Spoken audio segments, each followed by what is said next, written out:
داسې ویل کېدل چې 99 سلنه د طالبانو او د امریکا ترمنځ د سولې اړوند 9 پړاویز بحث تمام شوی.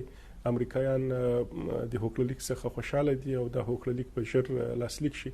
څه وشول چې ټرمپ ټویټ وکړ او امریکا د سولې له خبرو څخه په شا سو؟ په دې برخه کې د طالب استازو دوه درې مهمه خبرې او مهم پیغامونه دا و. لومړی پخوا ویل کېدل چې طالبان یوازې یو جګړهیز ځواک ده، دوی له جګړې نه پرته په بل څه باور نه لري.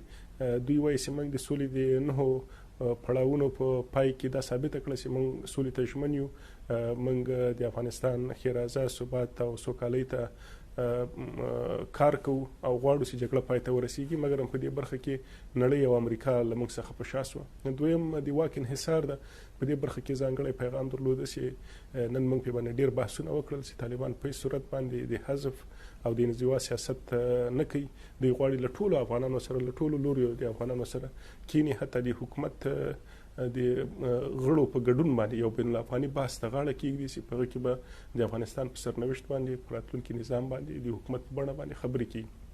درېیمه ډېره مهمه خبره هغه افغانانو ته درلودله په دې معنا چې سوله ژر راتلونکې ده. افغانان باید په ګډه باندې د سولې شونتیا ته کار وکړي.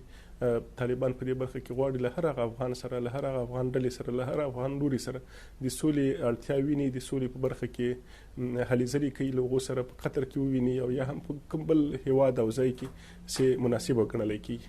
د لومړۍ ورځې بحث په همدې باندې راغونډ شو چې سبا به په همدې نقطو باندې، په همدې مسایلو باندې چې څنګه د طالبانو او امریکایانو ترمنځ خبرې له سره پیلېدای شي، څنګه بین الافغاني بحث اجنډا جوړېدای شي، څنګه د تاوتریخوالي کچه باندې بحث کولی شو چې دا راټیټه شي. په دویمه ورځ کې به په دې باندې تفصیلي بحث کېږي او انشاءالله